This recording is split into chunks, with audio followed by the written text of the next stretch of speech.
आप 2026 के एग्जाम में 450 प्लस अंक लाना चाहते हैं मेरे दोस्त, आज का जो क्लास है, आज का जो सेशन है, आप सब के लिए बहुत ही इम्पोर्टेंट है। क्योंकि आज के क्लास में हम लोग यह बात करेंगे कि आपका 2026 में जो एग्जाम होगा बिहार बोर्ड का, तो उसमें कैसे 450 प्लस नंबर हम लोग लाएंगे। क्या 450 प्लस नंबर हम लोग कैसे लाएंगे? उसके बाद टॉपर का जो स्ट्रेटजी होता है, क्या होता है, टॉपर कैसे अभी से अपना तैयारी करता है कि वे टॉप कर जाते हैं बोर्ड एग्जाम में, या उनका एक बेहतर परसेंटेज आता है। और एक आप रहते हैं जो यहाँ पे क्या होता है कि आपका 300 नंबर आता है, 350 आता है, 370 तक हाईली जाता है। लेकिन क्या रीजन रहता है, टॉपर कैसे अपना स्टडी करता है और आप अपना स्टडी कैसे करते हैं, क्या क्या गलती होता है और क्या क्या गलती आप लोग करते हैं। उसके बाद हम लोग करेंगे 5 आपको टिप्स बताएंगे, 5 गो टिप्स, और इसको हर एक टॉपर स्टूडेंट फॉलो करता है। तो मेरे दोस्त, यदि आप भी चाहते हैं 2026 के एग्जाम में 450 प्लस अंक लाना, तो इस वीडियो को आप लोग शुरू से लेकर के अंत तक देखिएगा,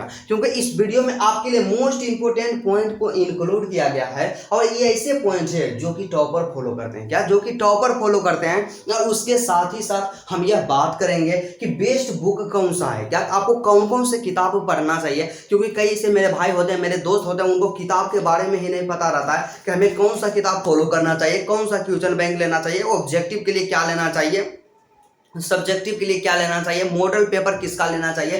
टोटल यहाँ पे एक ही वीडियो में आपका सॉल्यूशन मिल जाएगा। तो मेरे दोस्त, मेरे भाई, यदि आप भी चाहते हैं 2026 के एग्जाम में बेहतर परफॉर्मेंस करना, तो इस वीडियो को शुरू से लेकर के अंत तक देखिएगा। तो चलिए आज का क्लास बिना टाइम का इन्वेस्ट किए मेरे दोस्त स्टार्ट करते हैं। बस आपसे एक छोटा सा रिक्वेस्ट है, यदि आप मेरे चैनल पर नए हैं तो चैनल को भी सब्सक्राइब जरूर कर लीजिएगा।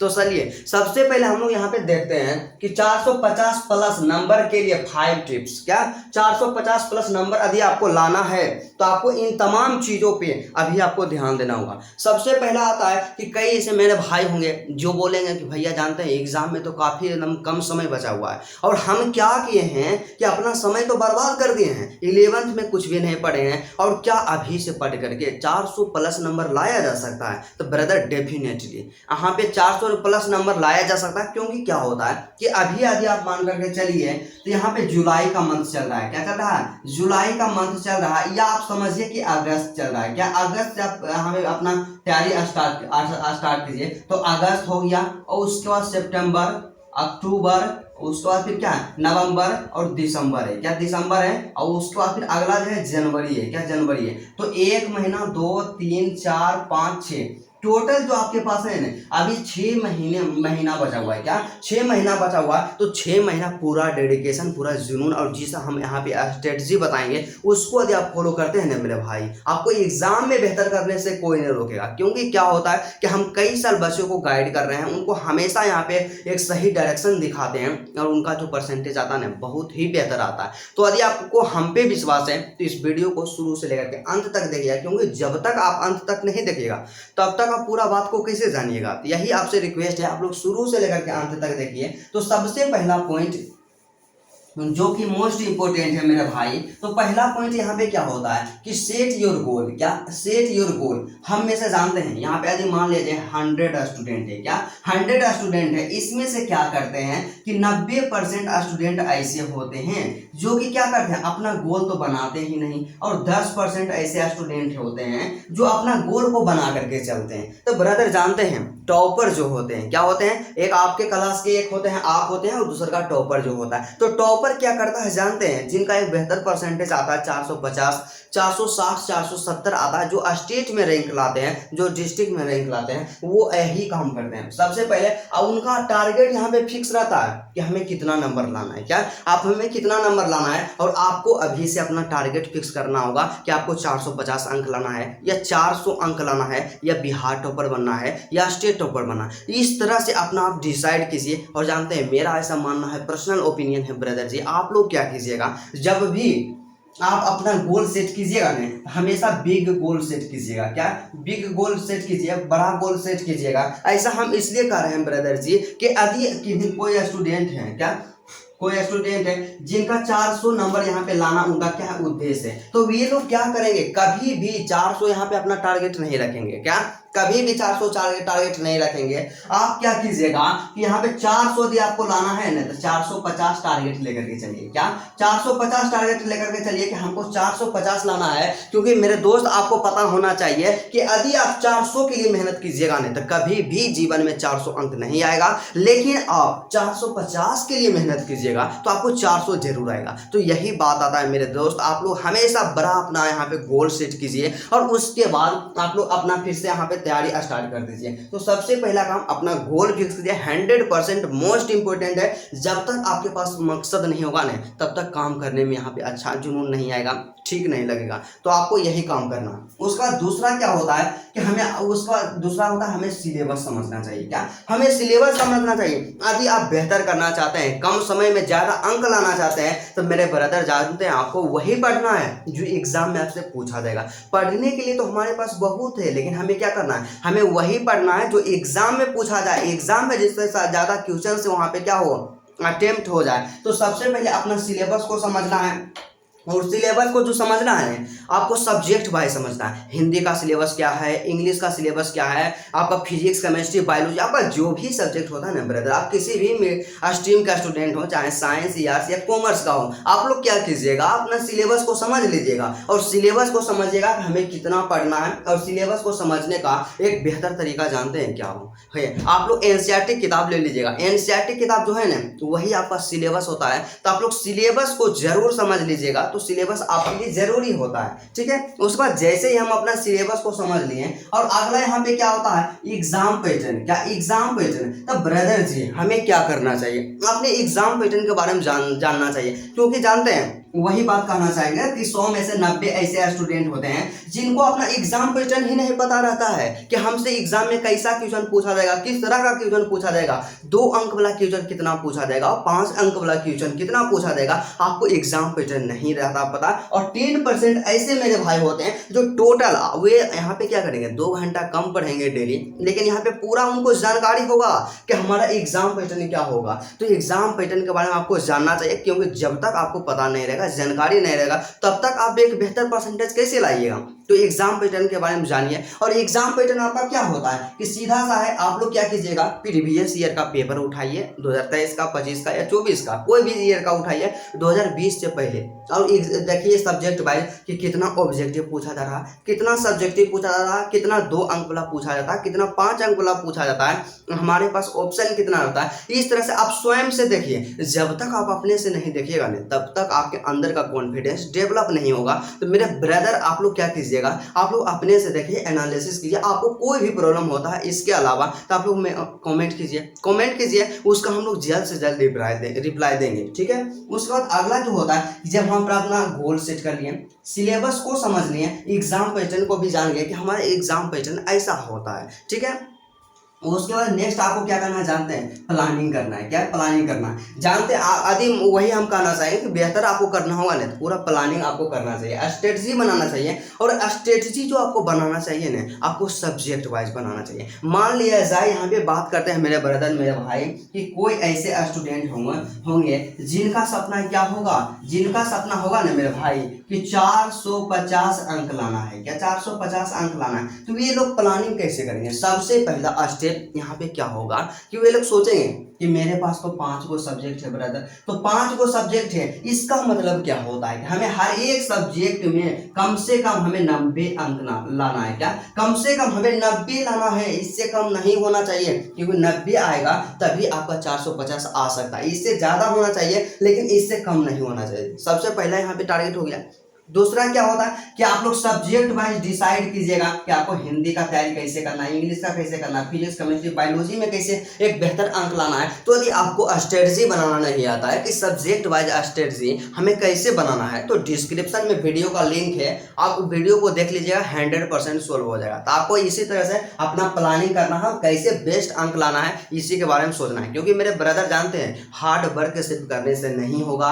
अभी का जो समय है ना स्मार्ट वर्क का है। आपको स्मार्ट वर्क करना चाहिए, कम समय में ज़्यादा से ज़्यादा चीज़ों को गेन आपको करना चाहिए मेरे ब्रदर। आपको इसी चीज़ पे आपको ध्यान देना होगा, ठीक है। उसके बाद अगला आपका प्लानिंग करिए, और उसके बाद यहाँ पे हम वही करना चाहेंगे, जानते हैं मोस्ट इंपोर्टेंट होता है कि हमें नोट्स बनाना चाहिए। क्या हमें नोट्स बनाना चाहिए ब्रदर? क्योंकि थोड़ा सा आप कभी सोचे हैं कि एक होते हैं आप और एक होते हैं टॉपर, तो क्या होता है कि आपके पास भी सेम क्वेश्चन रहता है और टॉपर के पास भी सेम क्वेश्चन रहता है। जो एग्जाम में यहाँ पे आंसर शीट मिलता है तो सेम आंसर शीट आपके पास, सेम आंसर शीट आई इनके पास, और दोनों जो क्वेश्चन लिखता है उसका आंसर सेम लिखता है। लेकिन क्या होता है कि टॉपर का क्या होता है कि 450 अंक आएगा, 460 अंक आएगा, 480 अंक आएगा, और वहीं एक आप होते हैं, आप लोग क्या करते हैं किन्हीं का 300 नंबर आ गया, 320 आ गया, 340 आ गया, 350 आ गया, इसी तरह से आपका परसेंटेज रहता है। लेकिन दोनों में क्या अंतर रहता है? अच्छा एक बात आप समझिए,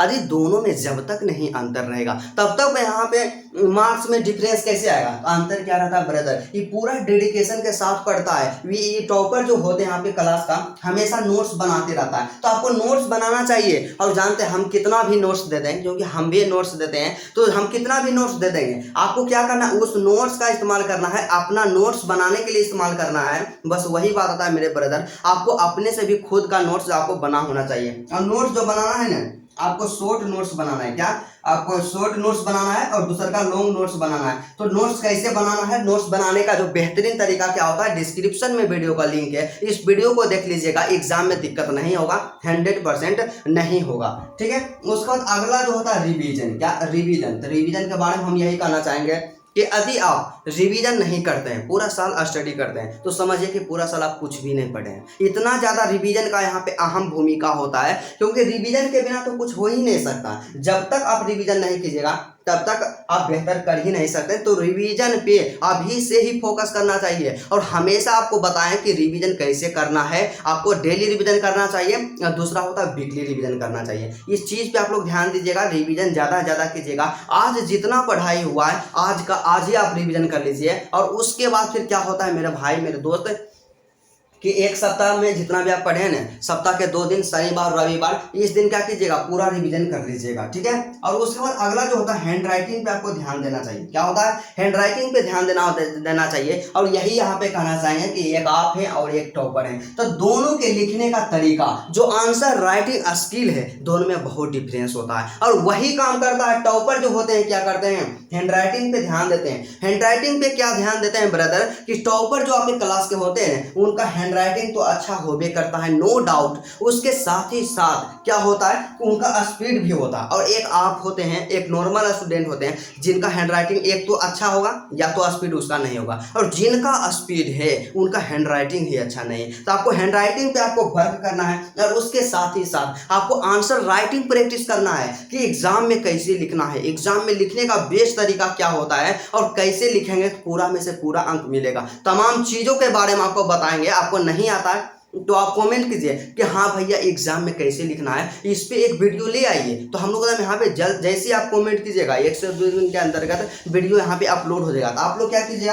अपने हैंड राइटिंग पे काम कीजिएगा, ज़्यादा प्रयास कीजिएगा कि आपका स्पीड हो, और स्पीड के साथ आपका लिखावट बेहतर हो, क्योंकि आपके अलावा दूसरा कोई पढ़ सके इतना कम से कम तो होना चाहिए, ठीक है। इस चीज़ के बारे में डिस्कस कर लिए। और सबसे लास्ट पॉइंट जो कि जानते हैं 90% ऐसे स्टूडेंट होते हैं जो इसमें कंफ्यूज रहते हैं, और इस गलती को हम भी करते हैं कि आपको कौन कौन से किताब लेना चाहिए। क्या आपको कौन कौन से किताब लेना चाहिए, मोस्ट इंपोर्टेंट पॉइंट है, और इसमें हमेशा हम लोग कंफ्यूज रहते हैं कि आपको कौन कौन सा किताब लेना चाहिए। तो सबसे पहले बात करते हैं मेरे ब्रदर, जानते हैं हम जितना किताब सजेस्ट करेंगे ना उतना किताब आप सिर्फ पढ़ लीजिएगा।